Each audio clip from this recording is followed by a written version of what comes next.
Okay, this is Doug Sicmonte on ProTouring.com. Just want to welcome you guys to another YouTube video I'm putting together here. Pretty much this one's going to be going over an after race inspection on the Monte Carlo here. I raced it last Saturday, the 17th of November 2012, and today is the 19th, Monday night, November 19th, 2012. I raced at a CDC Capital Drivers Club Autocross over in Frederick at the Harry Grove Stadium. Did pretty well, placed mid-pack as usual. And this is just going to pretty much go over a after race inspection just to make sure the suspension is okay, go over any kind of tire rub that I've had, any suspension bottoming outs, leaks, anything going on like that. Just to give you a basic objective of this channel, because I've put up a bunch of random stuff lately, this is pretty much just to go over my events that have taken place where I've been a member of here with the Pro Touring stuff and the American Street Car Series right there. It's just to go over the events that I have attended with this car and anything that happens here on the farm that I live at here.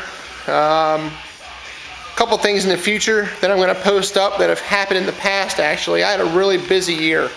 I did a hill climb up at Polish Mountain in Flintstone, Maryland with the Pennsylvania Hill Climb Association. That was by far the most nerve-wracking race that I've ever attended in this car, because it was, you know, fire suit, neck brace, helmet, 5-point harness had to be on all times, Nomex hood, gloves, shoes.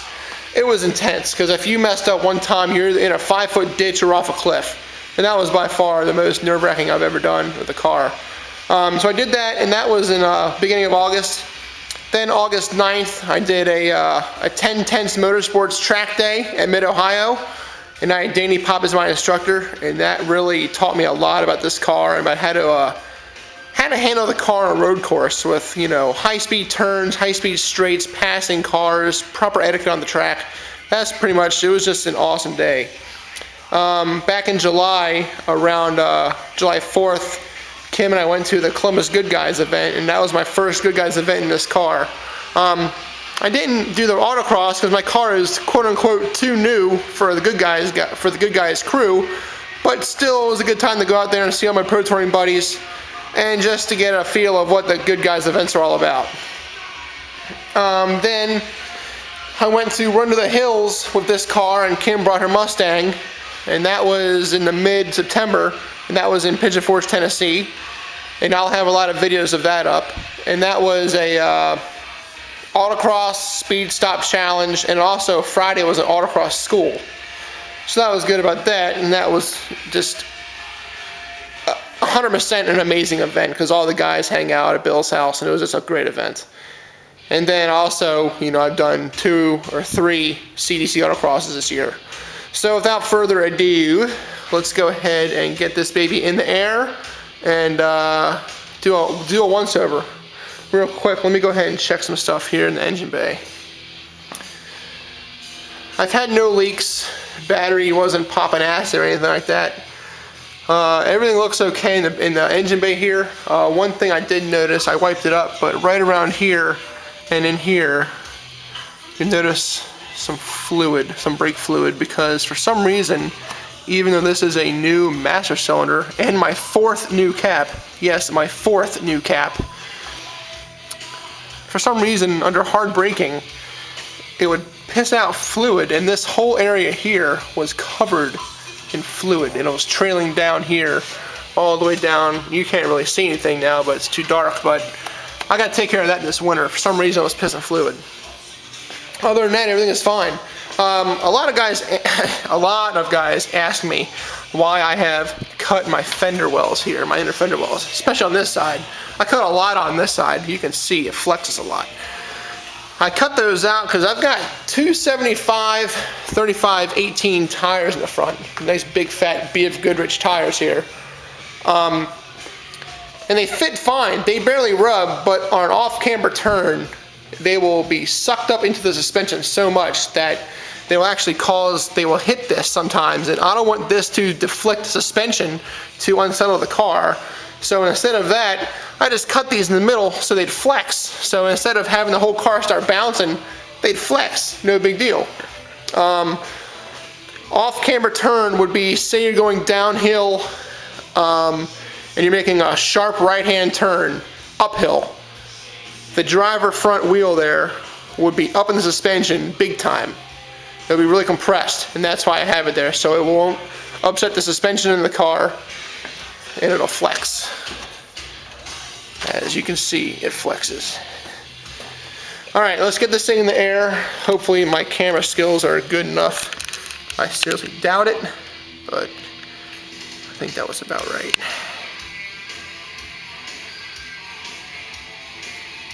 Oh, I guess. Let's try this. Bear with me, I'm not professional. This is just for fun.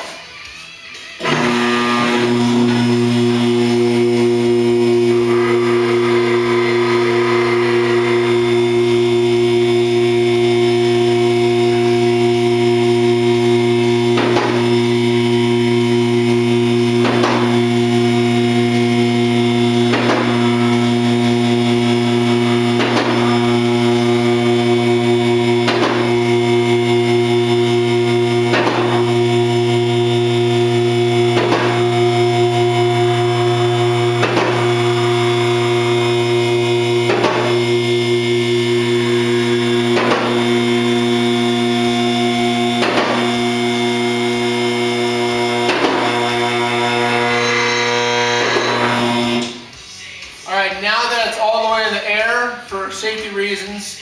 I was always taught to at dealerships that I worked at for Chevrolet. I was always taught to, once it's all the way in the air, you let it down on the first lock, so the weight is off the hydraulics and it's actually on the safety latches. So the car is fully in the air. Now it's on the first lock and it's safe to go under. It actually worked pretty well. All right.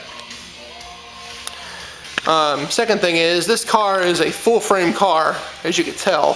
So I have the front ones on the front of the frame here, and the back ones should go a little bit farther back on the frame here. But I have my exhaust in the way, so I put it as close to the exhaust as I can, excuse me, on the frame there. Alright. This is going to be interesting with the lighting here. So I'm going to start in the front. Let me get where'd my thing go? There it is. Start in the front with the trans lines. These are my trans lines here. They go to the trans cooler. They're not wet at all. And they're still tight, so they're good. Everything's tight under there. I don't see any rubbing in suspension. Let me get my flashlight out if I can get it. I did notice one thing earlier. This is horrible lighting, I apologize. My tie rod ends do hit a little bit right here on my sway bar. And that's just inevitable. I have to deal with that. But that's not fresh, that's old because there's a little rust on it, so that's old.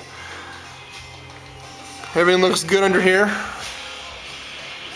Got a little bit of scrapes here from working on it, but everything else looks good. I did notice that my coilovers, my Ride-Tech coilovers here, they did bottom out once because they have a little rubber bushing around the piston area, the shaft there. And when it's fully compressed, that bushing there will stick to the top. And you really can't see it because this thing is not focusing for shit. But it's all the way up top. So I have a 900-pound spring in this car, so I might need a 950 maybe. That's one of the things, that's why I do this every time I autocross or a road race or any kind of track day.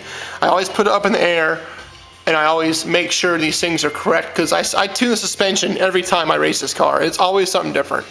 It's always a different setting, different tire pressure, different alignment, specs, different, I mess up everything. So, and this is why I do it, to see what's going to happen next time I race it, because it's always improving on itself. Same with the driver's side here. You can't see it, but up in there, on the shaft there is the I guess it's you call it a bushing, and it's all the way up top. So I gotta work on that.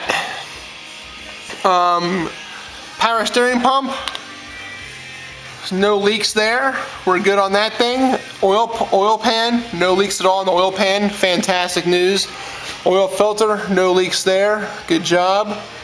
The brakes, the calipers, Big Bear Track 4-piston calipers there. No leaks. A little bit of brake dust. But otherwise no leaks at all. Hoses are good, out of the way. No rubs in the hoses. Good stuff. Upper and lower ball joints, not leaking grease. Everything's okay there. Everything's kosher. Now let's go to the passenger side. Just going once over here. Ball joints are good. No leaks in the ball joints. Hoses are not chafed, frayed at all. Okay, everything good. Cotter pins are there. Calipers are not leaking. Everything is good there. All right. Woo, hello, orange pan. Good Lord, right in my face there. Transmission does seep every now and then. For some reason, I think I put so much pressure on this transmission when I autocross it or road race it or speed stop challenge or whatever I do to this car.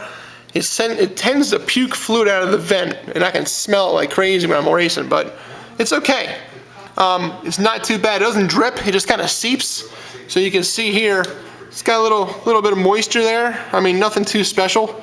You can see along the pan gasket, it's dry when I start, it's wet when I finish. So, you know, it's just kind of, it's the way it is.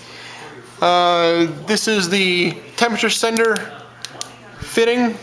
It's dry, it's fine. Really can't see up in here at all. There's my billet servo right there. Right there. That's okay. Got my lines here, my transfer lines. They are actually dry. They're not bad at all. The heat shields are good on the line, so we're good there. Nothing's gonna hit the flywheel. We're okay. We're okay. I apologize if this video is shaky because I am literally bent over here trying to get into this car. Crossmember is wet. Crossmember is wet here, and that's just from the vent puking out fluid. This is, I'll show you this. This is how I routed my line for my trans temp gauge. All the way across. All the way across. And up top. Up to the top. You really can't see much, but up to the top. Alright. Back to the back. Exhaust is still. Didn't bottom out here. Let me get on my knees here. Let me show you this. I didn't bottom out because there's no scrapes, so we're good there. Got some dubstep on the radio here. Kind of random. So we're good there. Now let's go to the back. I did notice one thing on the back here. Coilovers are tight. Everything's good there. I have about an inch and a half of play. See, there you can see really good here the bump stop that I was talking about, or not the bump stop. This is the bushing I was talking about. Let's see on this side here. Yeah, see it right here? This lets you know how much suspension travel you got left. And I've got about an inch and a half left, which is fine because I was running this car pretty hard. So on the front ones, that's all the way to the top. So I have to address the front one. Those are tight up top. I already checked those. Both sides, they're tight. Sway bar is okay. I need to work on the sway bar because it's binding up, and you can see how that one's really offset. The passenger side is really offset compared to the driver's side. Driver's side is pretty much up and down. Passenger side, not so much. It's kinked out a lot. That's the only way I can make it fit, so something's obviously wrong there. One thing I have noticed with this rear, this is a stock Monte Carlo 7.5-inch rear. I mean, it's got new axles, you know, the big, nice center section, and the cool cover here. But the tubes are not welded, and right around here, you'll notice that there's a little bit of a leak, so I siliconed the living crap out of it. And the vent pukes fluid too. It's got the right amount of fluid, it just gets so hot it just starts puking fluid, so there's a little bit of brown fluid under here. But it's no big deal. I need to crack this open at some point and inspect the gears. I usually do that, but it gets a little expensive. Let's go back to the front. Look at the tires. Tires look okay. Look okay. There might have been a little bit of rollover on these tires. Maybe a little bit, but not too much. I was running 25, 26 PSI cold on these tires, so I'm thinking about 30 PSI when it was hot after a couple runs. So other than that, it was okay. Nothing on the inside. Nothing at all on the inside. They're fine. Not too much at all rollover. So they're pretty good for the front for being so big. I mean, that's a pretty wide tire for the front of a Monte Carlo. And they are G-Force TA KDWs 275 35 18s. Alright, not so much for the back. The back is a little much. This side's fine. This side was good. Not a problem at all. No rollover, no nothing. Pretty good. 25 PSI, good to go. The inside here is the one that's bad. You really can't tell, but it rubbed a lot on the inside. You can see marks. You can't tell in this crappy video, but there's marks all over the place on the inside of this tire. All over the place. So the culprit is obviously up in here. You can see I hit there. So it's a 295 3518 with a frame notch. You can see the frame notch right there, how thin it is. You can see the frame and everything. So I've got a little bit of room there, but not a lot. And I guess the rear is moving on that side, so I gotta do something about that because that's the only side that's hitting. Yeah, other than that, everything's good. I'm happy with the setup, except for the front. I need to either adjust the shocks or adjust the spring rate. That's no big deal. That's part of racing. You just gotta start adjusting stuff. So, it is what it is. There you go. And that is the once-over for the car after a race. That is what I do. I just do a once-over real quick, 10, 15 minutes. Just go over the car, go over all the lines, make sure everything is good, make sure nothing's leaking, and if it is leaking, why it's leaking. And if stuff's rubbing, try and figure out why it's rubbing for the next race. And then after that race, think of what you did, think of what's going on, and do it again. And then it's always adjusting and finagling your car so it's the best it can be. That's it. Thanks for watching. This is Doug, Sicmonte on ProTouring.com, and Sicmonte on YouTube, obviously. Thanks, guys, and I will be around more often, I promise. And watch for me in the future with a lot more videos of the events that I have attended this summer. See you later. Give me a thumbs up if you like this video, and please subscribe. Thanks, guys. Bye.